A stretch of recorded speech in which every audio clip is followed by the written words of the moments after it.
Like, comment, share, and subscribe naman dyan mga idolo. Maraming salamat po.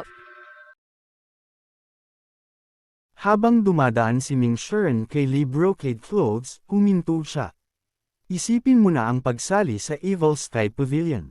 Bahagyang yumukod si Lee Brocade Clothes ngunit hindi sumagot. Magiliw ding bumati si CIU Honor kay Brocade Clothes. Ate, payuhan kita. Putulin mo na ang ugnayan mo kay Gian Yian. Ang lalaking iyon ay walang hiya. Bahagyang nagulat si Lee Brocade Clothes. Salamat, nakababatang kapatid. Ngunit hindi kami malapit.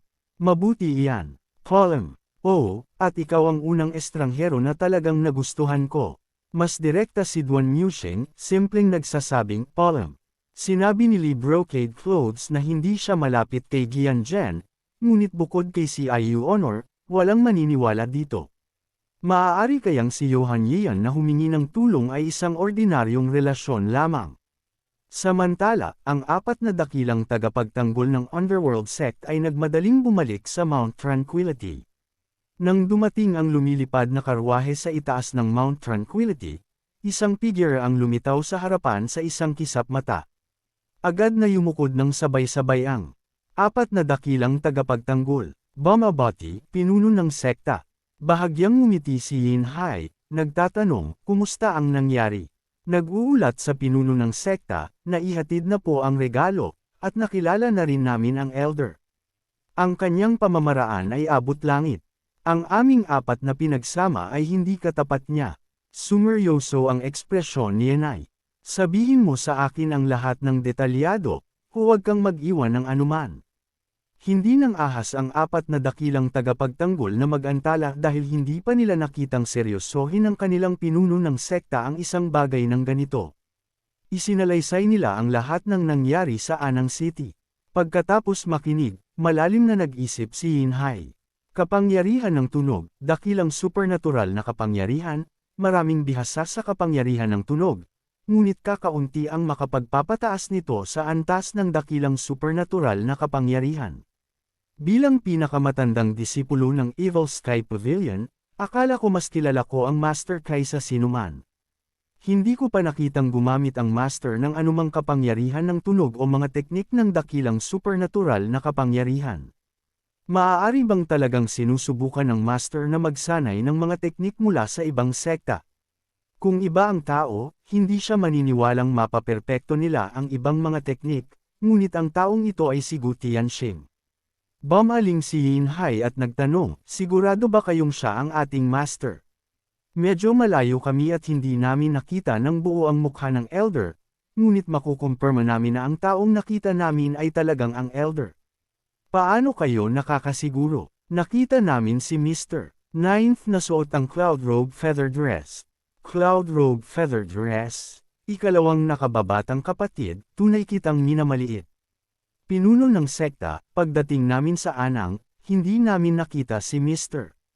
Second, ang ikalawang nakababatang kapatid ay palaging mas gustong mapag-isa. Sa iyong mga kakayahan, hindi mo siya dapat galitin. Susundin namin ang utos ng ikalawang pinuno. Napansin ng apat na dakilang tagapagtanggol na medyo kakaiba ang ekspresyon ni Yun Hai, kaya mabilis nilang idinagdag, gustong-gusto rin ni Mr. Ninth ang Cloud Stepping Boots. Bumulala sa tawa si Ying Hai pagkarinig nito. Ha! Ang Cloud Robe Feather Dress ay protection lamang sa pagtanggap ng mga atake. Natural lamang na mas gusto ng ating maliit na nakababatang kapatid ang Cloud Stepping Boots. Matalino ang pinuno ng sekta. Nasaan na sila ngayon? Yumukod si Ku Chongyan. Hindi kami ng ahas na sumunod, ngunit sa aking pagbabalik, nakakuha ako ng mga pahiwatig mula sa Azure Dragon Hall. Si Mr. Seventh ay nagpunta na sa Skylark Tower.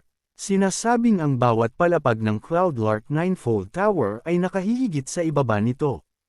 Ang bawat antas ay isang pormasayon, at ang mga makarating sa ikasyam na palapag ay maaaring makakuha ng isang kayamanan. Totoo man ito o hindi, bumaling si Yin Hai upang tanawin ang Mount Tranquility, tahimik.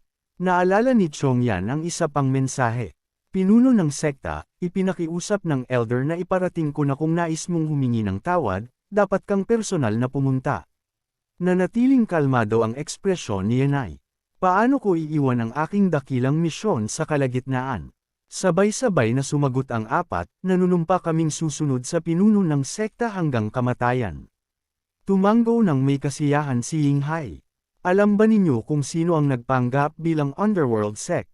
Sumagot si Kuchongyan, ang impostor ay lumitaw sa napakaikling panahon, gamit ang mga pamamaraan na katulad ng sa atin, mula sa lumilipad na karwahe hanggang sa kanilang mga teknik.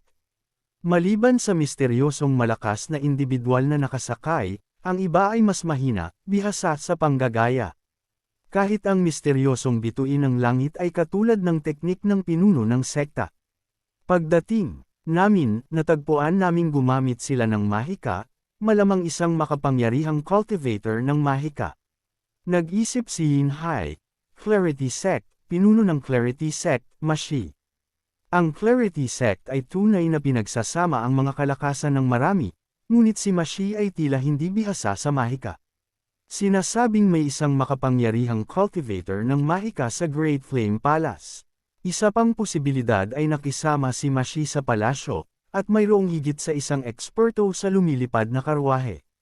Ang paghihinuha na ito ay makatwiran, ngunit ang mga paghihinuha ay mga paghihinuha lamang, na nangangailangan ng ebidensya upang patunayan. Ang anumang maliit na pagkakamali sa paghula ay maaaring makaapekto sa mga plano sa hinaharap ng Underworld Sect. Nagboluntaryo si Chongyan, pakiusap, bigyan ninyo ako ng 3 araw. Aalamin ko ang katotohanan. Tumanggo si Yinhai at patuloy na tinanaw ang mga bundok at lupain, sa wakas ay nakatuon sa Skylark Tower.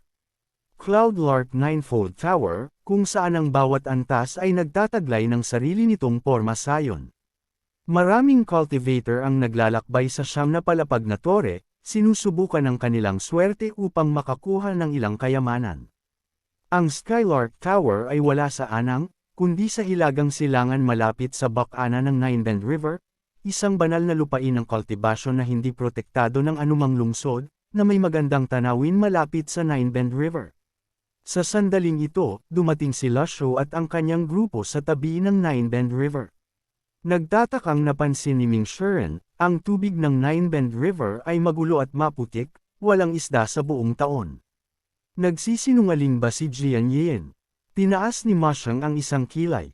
Hindi siya mangangahas. Pagkatapos ay lumitaw sa kanilang paningin ang matayog na Cloudlark Ninefold Tower. Nagulat ang lahat sa taas nito sa kanilang unang pagkakita, tunay na karapat-dapat sa pangalang Skylark Tower, napakataas. Si Lusho, o mas tiyak, si Gu Tianxing, ay nakarating narito ng ilang beses, bagamat maraming alaala ang malabo. Biglang may isang figure na sumulpot at tumayo sa isang kalapit na sanga. Hoy! Matagal na tayong hindi nagkita. Namiss nyo ba ako? Ang kaakit-akit at gwapong si Jian Yan ay muling nakaharap sa lahat. Tumingin si Lusho sa kanyang walang baalang ugali at hinimas ang kanyang balbas. Ang pasensya ko ay limitado. Nagulat si Jian Yan at nagmadaling lumapag sa lupa. Hindi po. Bababa na po ako. Tingnan ninyo kung gaano ako kasunurin, Elder. Tara na po sa loob ng pavilion. Pagkatapos ay pumasok sila sa loob ng pavilion. Tiningnan siya ni Lusho ng matalim, na nagpadama kay Jian Yan ng pagkabalisa. Elder, huwag ninyo akong tingnan ng ganyan. Nakakahiya po. Magsalita ka muna. Gusto kong pasalamatan ng Elder sa pagtulong kay Lee Brocade Clothes. Sa iyo ba si Lee Brocade Clothes? Pagkarinig sa tanong ni Lusho, tapat na sumagot si Jian Yan, isang kaibigan. Kung gayon, paano mo planong bayaran ang pabor na ito sa akin? Tumigil si Jian Yan, inalis ang kanyang pabayang ugali, at kumuha ng isang kahon mula sa kanyang dibdib. Elder, pakitingnan po ang loob. Binuksan ni Lusho ang kahon na brocade at natagpuan ang Asher Fall fragment na matagal na niyang hinahanap. Sa sandaling iyon, ipinakita ng tab ng quest ng sistema na nakumpleto ni Jian Yan ang gawain ng paghahanap ng Asher Fall fragment. Hindi niya inaasahan na magtataglay si Jian Yan ng gayong kakayahan, na medyo nakakagulat. Humajijek si Jian Yan at ipinaliwanag, natagpuan ko po ito sa loob ng treasury ng Imperial Palace. Hindi niya inaasahan na magtataglay si Jian Yan ng gayong kakayahan, na medyo nakakagulat. Humajijek si Jian Yian at ipinaliwanag, natagpuan ko po ito sa loob ng treasury ng Imperial Palace. Noong unang beses akong pumunta sa loob ng treasury, natuklasan ko ang Asher Fall fragment ngunit hindi ko ito kinuha. Nang marinig kong kailangan ito ng Elder, wala akong ibang pagpipilian kundi bisitahin muli ang loob ng treasury. Bagamat ang Asher Fall fragment ay isang piraso lamang, ito ay isang kakaibang sandata na madaling makakahiwa sa malakas na enerhiya, na ginagawang madaling masubitan ang isang kaaway ng hindi inaasahan. Nang lubos na nasisiyahan, itinago ni Lasho ang Asher Fall fragment at pagkatapos ay nagtanong, lilito ba siyan sa Skylark Tower? Ngumiti si Jian Yian bilang tugon, iyan ay para malaman ng Elder. Sabi ng mga tao na ang ikapitong disipulo ng Evil Sky Pavilion, si Xia, ay may katalinuhang nakakalat sa bawat sulok ng Great Flame. Ipinakalat niya ang chismis na may isang kayamanan na lilito sa Skylark Tower na kilala bilang Heavenly Silken Gloves, na nagkataong pinakamamahal na gamit ni Yan, na orihinal na pag-aari ng Cloud Sky at ng set ni Lasho. Si Yuaner, ang nag-iisang tagapagmana ng Divine Thief set, ay hindi kailanman nakapagnakaw nito. Kalaunan, sa kung paanong paraan, napunta ang Heavenly Silken Glove sa kamay ni Xia. Elder, hindi mo ba ito pinaplano? Hindi itinanggi ni Lasho ni kinumpirma. Inimbitahan mo ba ako rito para lamang dito? Ikan-away ni Jian Yian ang kanyang mga kamay. Hindi po. Siyempre hindi, Elder. Nagtataka po ako kung anong panig ang pinili ninyo. Naguguluhang tumingin si Lasho sa kanya. Kinuha ni Jian Yian ang 5 bato, nagpapaliwanag, ito ang kumakatawan sa Crown Prince, ito ang ikalawang prinsipe, ito ang ikatlong prinsipe, o, huwag na lang itong isa, ito ang ikaapat na prinsipe, ito ang ikalimang prinsipe, at naroon ang Jade Consort. Elder, hindi ninyo pa nakikilala ang Crown Prince, kaya malamang hindi ninyo siya pipiliin. Itinuturing ng ikalawang prinsipe ang Elder bilang isang tinak sa kanyang tagiliran. Ang ikaapat na prinsipe ay nasa hangganan na sa loob ng maraming taon, na may mahinang impluwensya sa palasyo. Ang ikalimang prinsipe ay masyadong mahiyain upang gumawa ng pagkakaiba, at ang Jade Consort ang pinakamalaking galit sa Evil Sky Pavilion. Kaya wala kayong ibang pagpipilian. Well, basta't hindi makikisali ang Elder sa mga intriga sa palasyo, mapapanatag ako. Medyo naging awkward ang kapaligiran habang sinuri niya ang lahat at sumagot sa ngalan ni Lasho. Ang palasyo ay bumagsak sa gayong kaguluhan. Malalim na bamantong hininga si Jian Yian. Ang mga intriga sa palasyo ay kalaunang lalaganap sa labas. Ang anang ay isang halimbawa. Patuloy na nagtanong si Lasho, kung umalis ka na sa palasyo, bakit ka pa rin nakikialam sa mga usapin ng anang? Kinamot ni Jian Yian ang kanyang ulo.